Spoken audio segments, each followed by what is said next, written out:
Bismillahirrahmanirrahim, em nome de Allah, o Clemente Misericordioso. Mais uma vez, bem-vindos na aula de Hadith.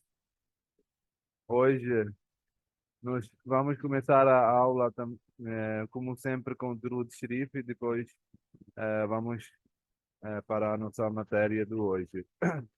Vou ler Durud Sharif, que é invocar as bênçãos e saudações para o Santo Profeta, e depois vou traduzir em português. اللهم صل على محمد وعلى آل محمد كما صليت على إبراهيم وعلى آل إبراهيم إنك حميد مجيد. اللهم بارك على محمد وعلى آل محمد كما باركت على إبراهيم وعلى آل إبراهيم إنك حميد مجيد. Ó Allah, abençoe Muhammad e o seu povo, como abençoaste Abraão e o seu povo. Tu és em verdade o mais louvado e o mais exaltado. Ó Allah, prospere Muhammad e o seu povo, como fizeste prosperar Abraão e o seu povo. Tu és em verdade o mais louvado e o mais exaltado. Na aula de semana passada, nós falamos sobre as virtudes, ações boas e como devemos agir se alguma coisa estivesse acontecendo errado e como nós devemos convidar os outros para o bem, para a virtude e devemos evitar de fazer algo ruim e também devemos impedir que algo ruim aconteça com outras pessoas também. Isso faz parte como nós na sociedade. A aula de hoje nós vamos falar sobre assuntos maritais. Sobre isso é um assunto muito importante na qualquer religião. E o islamismo, como sempre, abordou muito bem, muito profundamente sobre esse assunto que está ligado com os casamentos, com o relacionamento, com como devemos procurar todos esses assuntos maritais que envolvem isso. Então, antes de tudo, é importante entender por que, como um muçulmano, sendo um muçulmano, nós devemos agir quando alguma pessoa, quando a pessoa converte para o islamismo, ou a pessoa que é muçulmano e é hora de casar ou hora de procurar o seu parceiro, como devemos fazer isso, né? Então, aqui o primeiro dito é narrado pelo Hazrat Anas, que relata que alguns companheiros do Santo Profeta se comprometeram a abandonar as coisas do mundo. Um deles disse: eu me manterei longe das mulheres e nunca me casarei. O outro declarou: sempre passarei a noite inteira em oração voluntária. O outro anunciou: farei jejum todos os dias, sem interrupção. Aí eram três tipos de pessoas, né? Que estavam pensando, conforme os seus pensamentos, que assim eles podem satisfazer Deus Todo-Poderoso. Um estava dizendo que eu não vou ter relação com minha esposa, outro estava dizendo que não vou parar de fazer o jejum, e o terceiro disse que eu vou fazer orações todas as noites, né? Então, eh, quando o santo profeta ficou sabendo disso, ele perguntou: vocês disseram isso e aquilo? Eu temo a Deus mais do que vocês e sou mais consciente do meu dever para com ele do que vocês, mas observo o jejum e também me abstenho dele, e faço a oração voluntária à noite e também durmo, e me relaciono com minhas esposas. Aquele que se afasta da minha prática não tem relação comigo. Então, eu coloquei esse dito no início para deixar bem claro que às vezes tem essa tendência, essa mentalidade, as pessoas pensam que tendo relação ou casando com a mulher ou fazendo outras coisas, você fica longe de Deus. E o santo profeta deixou bem claro com o seu próprio exemplo que como isso pode, eh, tendo isso tudo, como nós podemos agir, né? O santo profeta disse que eu temo mais do que vocês, do Deus Todo-Poderoso, e eu sou mais consciente do meu dever com Deus Todo-Poderoso. Mas isso não me impede de dormir. A noite é feita para dormir. Uma grande parte ele ficava fazendo oração, mas isso não impede que ele durma também, porque o corpo do ser humano também tem, nós temos dever perante o nosso corpo. O nosso corpo tem um direito. Direito é que nós alimentarmos bem. Se a pessoa vai fazer jejum todos os dias, ele vai ter dificuldades de fazer outras orações e outras obrigações que o ser humano ou o muçulmano é colocado. E depois também Santo Profeta disse que eu temo Deus. Eu sou consciente perante os deveres para Deus Todo-Poderoso. Mas eu casei, eu tenho relacionamento com minha esposa. Então, isso não pode impedir. Essas coisas, uma coisa não impede a outra. Sim, obviamente, deve ser moderado. Todas as coisas devem ser moderadas para que nós não possamos inclinar para uma coisa ou para outra coisa. E, além de tudo, nós não podemos abastecer de casamento ou de ficar sem casar a vida inteira, porque esse é uma necessidade natural do corpo. E isso deve ser satisfeita. Como nós temos o sono, nós temos que dormir. Não tem outro jeito. A pessoa pode tomar remédios, pode beber as bebidas energéticas para ficar mais tempo acordado, ou pode fazer várias coisas para ficar mais tempo acordado. Ele pode até ficar um tempo acordado. As pessoas que fazem viagens longas, de 2, 3 dias, às vezes eu conheço as pessoas que da Europa, quando viajavam de um lado para o outro, de Portugal para a Alemanha, da Alemanha, viajavam 2, 3 dias seguidos, eles bebiam bebidas energéticas seguidas para eles manterem acordados, para não dormirem. Então, a pessoa até pode acordar até um certo tempo, mas isso vai prejudicar a saúde e vai ter que dormir uma hora ou outra. Então, essas coisas são necessidades do corpo e por isso nós temos o dever perante o nosso corpo, né? Nós devemos dar esses direitos que o nosso corpo tem. E o santo profeta deixou bem claro que a pessoa deve casar. Essa é a prática do santo profeta. O próximo dito, inclusive, vai deixar isso bem claro, que é narrado pelo Hadrat Abdullah bin Abbas, que relata que o santo profeta diz que não há celibato no islamismo. Deixou bem claro que seja um líder religioso, seja o imã, seja o sheikh, seja o que for, casamento é a minha prática. E os muçulmanos devem seguir a minha prática. Senão não tem nenhuma relação comigo. Por quê? Porque é uma necessidade do ser humano, do corpo. E nós não podemos fugir disso. O corpo é feito assim. É a necessidade do corpo. E é assim que todos os profetas fizeram. E é assim que foi ensinado nos livros também. E é assim que os profetas deixaram também. Nós vemos na Bíblia também, todos os profetas tinham esposas, eles eram casados, eram filhos. E imagina que se todo mundo começar a fazer essa prática de não casar, vai chegar um tempo que vai acabar o mundo. Por isso é importante, porque isso é assim que o ser humano vive, é assim que o ser humano sobrevive. Se, por exemplo, vou dar um exemplo para vocês entenderem para quão importante é o casamento, porque as pessoas hoje em dia nós temos essa mentalidade também das pessoas.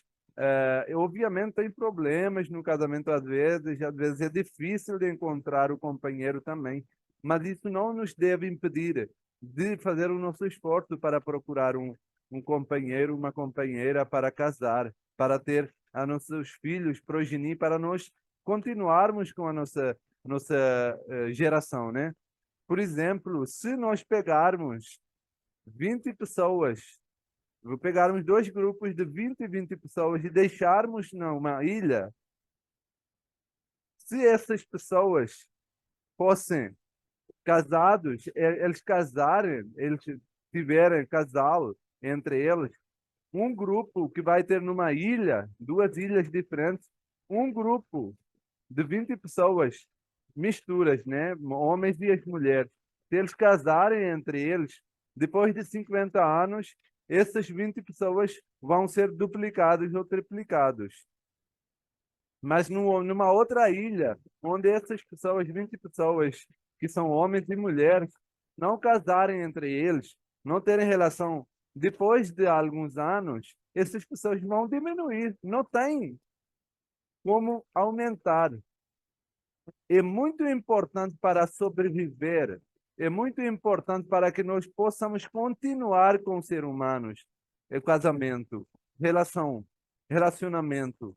E o islamismo deixou bem claro que não devemos ter relação sexual antes de casamento.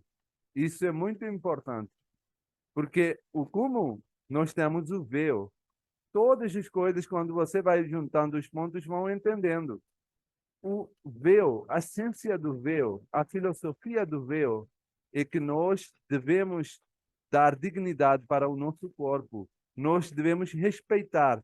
Se nós não vamos respeitar nós mesmos, como é que outra pessoa vai nos respeitar?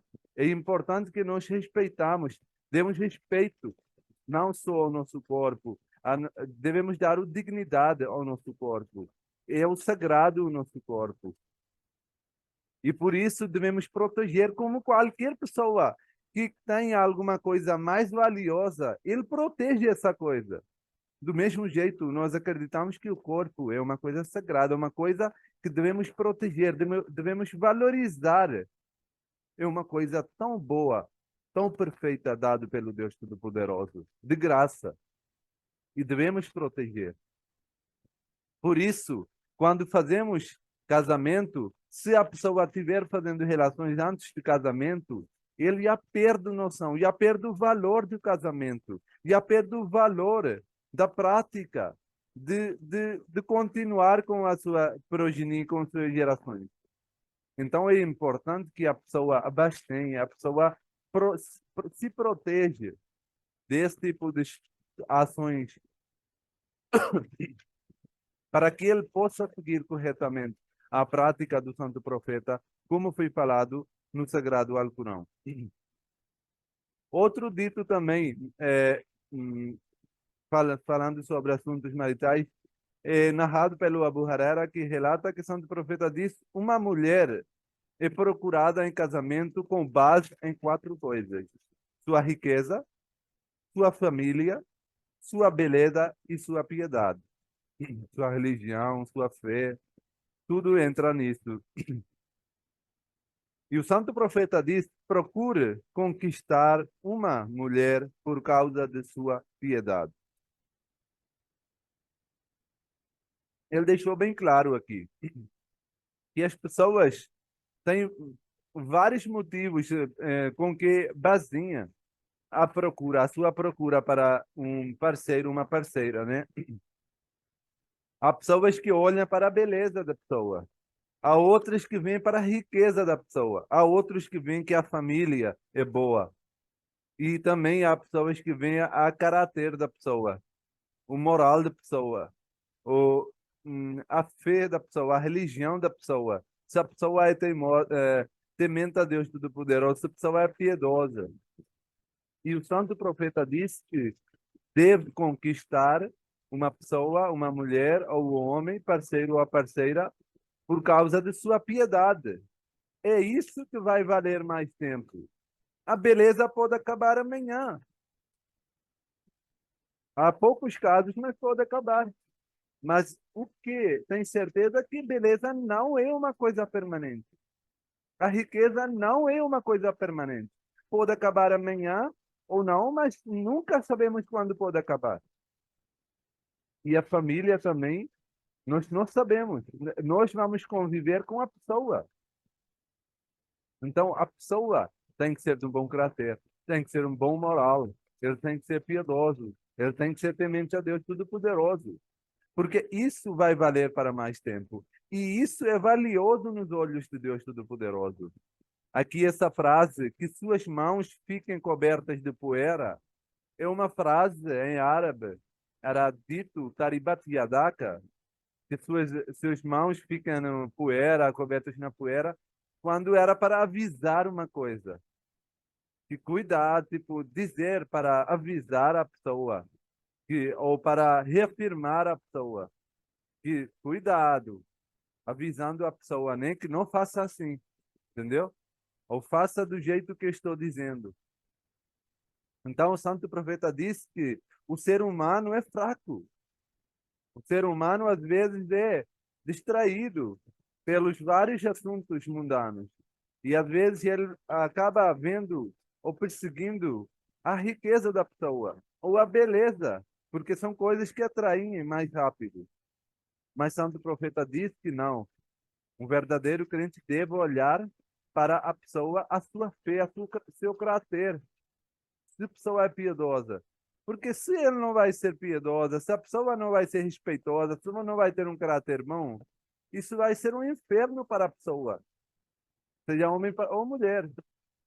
Porque se a pessoa tem um caráter, tem uma religião, tem uma fé, tem a fé no seu coração, e outra pessoa não tem nada a ver com isso, não tem um bom caráter, a pessoa vai se ferrar. Não vai ser bom, não vai dar bom, não vai dar certo. E isso acontece, infelizmente, hoje em dia, quando as pessoas são traídas pela beleza das pessoas e aceitam em casamento ou têm companheiros, companheiras, e isso não dá bem muitas vezes. Ou olham para a riqueza das pessoas. E ganância chama eles e eles acabam casando e depois não dá bem. E depois eles ficam, por que que eu não olhei para o caráter da pessoa? Então é importante, Santo Profeta avisou isso, que devemos olhar para a pessoa, como é que é a caráter da pessoa, como é que é o moral, como é que é, se a pessoa é boa em deveres perante Deus Todo-Poderoso, perante pessoas, se a pessoa é piedosa e de procurar nesse assunto. Então, Santo Profeta aprofundou tanto nesse assunto, em qualquer assunto, né? Nós vemos no islamismo, em cada assunto, tem todos os ensinamentos em tanta profundidade que não temos nenhuma dúvida, não deixa nada sem esclarecido, né? Deixa tudo bem claro, bem esclarecido. Agora, outro dito do Santo Profeta também, falando do mesmo assunto, já que estamos falando sobre a escolha, sobre a pessoa que deve ser piedosa, é narrado pelo Hazrat Abdullah bin Amr, que relata que o Santo Profeta diz: o mundo é apenas uma provisão. O mundo é uma coisa temporária. O mundo é uma coisa meramente vai ficar no mundo. E vai acabar. Assim que a pessoa morreu, acabou. E a melhor provisão do mundo é uma mulher virtuosa. Ele disse que, primeiro, ele deixou bem claro que tudo que está nesse mundo um dia vai acabar. Tudo que está no mundo vai acabar um dia. Mas o que está nesse mundo, a melhor coisa perante os olhos de Deus e para a pessoa é uma mulher virtuosa. Ele não disse uma mulher bonita, um parceiro bonito, um parceiro rico. Disse não. É pessoa, uma mulher virtuosa. Porque sim, isso pode sobreviver a pessoa, a sua fé, as boas morais, um caráter bom, isso pode continuar e vai colocar. Por que tem outro assunto, tem outro ponto muito importante para colocar aqui a palavra mulher, porque é a mulher que dá a luz para a progenie, para a geração, para os filhos. É a mulher que passa mais tempo com os filhos. É a mulher que educa os filhos. Então, o santo profeta deixou bem claro que se a mulher é virtuosa, seja garantido o mundo para você, que os seus filhos vão ser bons. Porque se a mulher é virtuosa, obviamente ela vai passar essa virtude para os seus filhos. Se a mulher é virtuosa, ela vai deixar educada, vai criar bom progenie, os filhos. Eles vão ser bom educados. E nesse mundo é tudo. A pessoa faz trabalho, faz várias coisas. Para quê? Para trazer casa o pão. Para criar a sua família. Para criar a sua esposa, a sua família, seu parceiro, parceira, seus filhos. Então, se a pessoa escolher na hora do casamento uma pessoa virtuosa, isso vai deixar bem claro que sim, o, o paraíso, o céu é garantido. Porque essa pessoa, é por isso, porque essa pessoa que escolheu na hora de casar uma pessoa que é piedosa, uma pessoa que tem um bom caráter, ele vai passar o resto da vida também conforme os mandamentos de Deus Todo-Poderoso. Porque um vai ser guardião do outro. Se um vai falhar, o outro vai dizer. Se o outro vai falhar, esse primeiro vai dizer, não, assim não pode dizer. Porque os dois vão ser virtuosos e o ambiente de casa também vai ser bom. As crianças que vão ser criadas nesse ambiente também vão ter uma educação mais alta. Aqui outro dito do santo profeta narrado pelo Hazrat Maqil bin Yasr relata que o santo profeta diz: casem-se com mulher que saiba amar e possam dar à luz muitos filhos, para que eu possa me orgulhar da abundância de meus seguidores em relação aos seguidores dos profetas anteriores. Inclusive, isso é uma profecia, né? Porque o santo profeta sabia que vai chegar um tempo em que as pessoas já não vão querer ter filhos, já vão achar que isso é eh, um peso para eles, as crianças. É difícil criar os filhos, mas não sabem que eles mesmos foram criados, foram feitos pelos seus pais. Santo profeta deixou bem claro que a pessoa deve olhar quando está casando a pessoa se ela, por exemplo, tem muitas vezes nós temos quando nós estamos na hora de casar, nós temos várias coisas na nossa cabeça, né? Vários planos na nossa cabeça, na hora de fazer casamento, na hora de escolher o parceiro. E Santo Profeta diz que esse deve ser o plano principal, de você continuar com o progenie, continuar, você dar luz para os filhos, criar os filhos, fazer os filhos. Isso é um parte principal. Não é só você ter relação sexual ou você casar, ter um parceiro. Tem vários outros objetivos do casamento, né?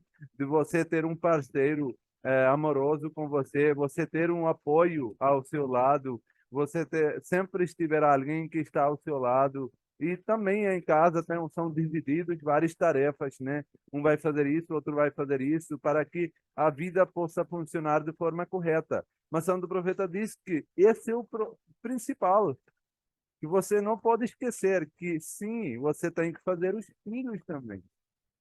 Ele não colocou limite, não pode fazer um, não pode fazer deste, tem que fazer um, tem que fazer deste, não. Ou tem que fazer logo depois do casamento, ou não pode. E ele só disse que isso tem que ser no seu plano. E, obviamente, o plano de Deus é acima de tudo. Se alguém não pode ter, se alguém tem alguma doença, se alguém está tentando, mas não conseguiu, não sabe o que está acontecendo, isso tudo está na mão de Deus. Mas sim, o ser humano, como ser humano, deve ter o seu plano, que sim, nós, para casamento, um dos motivos, um dos objetivos é que nós possamos ter os filhos. E também, esse é um motivo de nós vivermos, para que nós possamos passar os ensinamentos, a religião, o caráter, bom caráter, as virtudes que nós aprendemos ao longo do tempo, a experiência que nós temos, para que nós possamos passar isso tudo para os nossos filhos, para os nossos próxima geração, né? E no final aqui o último dito do santo profeta é que ele diz, narrado pelo Morera, relata que ele enviou uma proposta de casamento a uma mulher e santo profeta diz: combina de vê-la primeiro, pois isso ajudará a estabelecer um acordo entre vocês. Olha que importante. E deixa tudo claro que isso foi falado 14 séculos atrás, não estamos falando de 20 anos atrás. O santo profeta permitiu, mas não permitiu, deu ordem que primeiro combina vê-la, a mulher, porque isso vai ajudar a estabelecer um acordo, um relacionamento entre vocês. Então, isso não é como permitido, mas é recomendado pelo santo profeta de fazer isso. E as pessoas que hoje em dia dizem que o Islã obriga as mulheres de casar, o Islã fala isso, o Islã não deixa a mulher fazer a sua escolha, não é isso. O Islã do santo profeta está falando outra coisa. O Islã que foi falado 14 séculos atrás pelo profeta, pelo fundador do Islã, é assim, que sim, você, tanto o homem quanto a mulher, deve olhar para o seu parceiro antes de casar, para que possam chegar a estabelecer um acordo, um relacionamento, para que eles não tenham qualquer tipo de problema logo depois do casamento, porque não viram um ao outro. Então, isso esclarece muitas dúvidas em relação aos assuntos maritais. Vamos continuar com esse assunto na próxima aula. Já estamos passando o tempo. Ficamos até aqui. Muito obrigado. Qualquer dúvida, agora eu deixo para vocês. Aula maravilhosa, muito obrigada, muito esclarecedora. Eu gostaria que você ensinasse para nós, não sei se outras pessoas também há interesse nisso, em saber de adoção de filhos, no caso, quando o casal não pode ter filho, ou a mulher ou o homem, como que funciona no Islã. E também eu gostaria de saber que você me explicasse com relação à quantidade de esposa que os muçulmanos podem ter, mas assim, é isso que eu não entendo. Se o muçulmano pode ter 4 esposas, ele então não pode divorciar, não existe o divórcio no Islã. Então, vou resumir rapidamente essas duas perguntas. A primeira pergunta é se podemos adotar. Sim, os muçulmanos podem adotar os filhos, obviamente as pessoas que não podem ter filhos podem adotar, mas uma coisa é importante saber, eles sempre devem ser chamados pelos seus países biológicos. Eles devem ter, porque o Sagrado Alcorão falou que eles devem ser chamados, devem ter essa referência, eles devem saber esse nome biológico, mas sim, dos pais, né? Mas sim, qualquer casal pode adotar. A outra coisa, um muçulmano, sim, pode casar. Isso foi dado uma permissão quando, na verdade, isso foi colocado um limite, né? Porque antigamente não tinha um limite. As pessoas tratavam a mulher como um objeto, né? Não tratavam como um ser humano, não davam direito. No islamismo foi colocado o limite de 4 mulheres, porque antigamente não tinha limite. As pessoas, não, nem como eu falei, não tratavam bem as mulheres, né? Então, por isso foi falado que eles podem... E por que que colocou 4 limites e não um, né? Essa pergunta vem na cabeça. Devemos entender a estrutura familiar que era no tempo. O homem era que carregava todas as tarefas financeiras de casa. Ele era responsável financeiramente para a casa, trazer o pão para casa, né? Então, eles não tinham outra forma de ganhar, não tinha governo, não tinha nada. E muitas vezes, quando aconteciam guerras, quando aconteciam outros desastres ou outras coisas e morriam os homens, essas famílias ficavam sem qualquer guardião. Não tinha ninguém que era responsável pela família. E a família ficava, as crianças ficavam sem a figura paterna, as mulheres ficavam viúvas. Então, nesse sentido, era necessário que homens que tenham capacidade, que tenham fé e que possam fazer a justiça, eles possam assumir a responsabilidade dessas casas, casando com a família, com a esposa, né, com a mulher, assumir a responsabilidade dos filhos dela. Mas sim, foi colocado uma das condições muito importantes, que ele tem que fazer a justiça. Se ele não pode fazer a justiça entre as duas mulheres, ele não é permitido. Por isso, você vê, hoje em dia, é muito raro um homem casando 2 vezes ou 3 vezes. É importante fazer justiça. Se um homem não pode fazer justiça com uma, como é que vai casar com duas? Então, é importante esse ponto entender que essa é permissão, não é uma obrigação. É uma permissão que foi dada para os muçulmanos, que sim, pode casar com mais de uma vez, e também quando olhamos para os números dos homens e das mulheres, nós vemos que os homens são menos, muito menos do que as mulheres. Mulheres são mais em números no mundo, representa mais. Então, também se a gente fazer pelos números, era necessário que um homem tenha mais do que uma mulher. Mas, enfim, isso já é permissão dada pelos livros anteriores. Nós vemos que vários profetas da Bíblia também, eles tinham esposas mais do que uma esposa, as mulheres, né? E isso foi continuação a essa prática, mas sim foram colocadas várias condições que deve fazer a justiça, deve providenciar igualmente financeiramente para uma mulher e outra mulher. Não pode fazer injustiça entre uma ou outra, né? E assim, seguindo essas regras, sim, o homem pode casar até 4 esposas, até 4 mulheres. Espero que eu tenha conseguido respondido a sua pergunta. É isso, pessoal. Muito obrigado. Assalamu alaikum wa rahmatullahi wa barakatuh.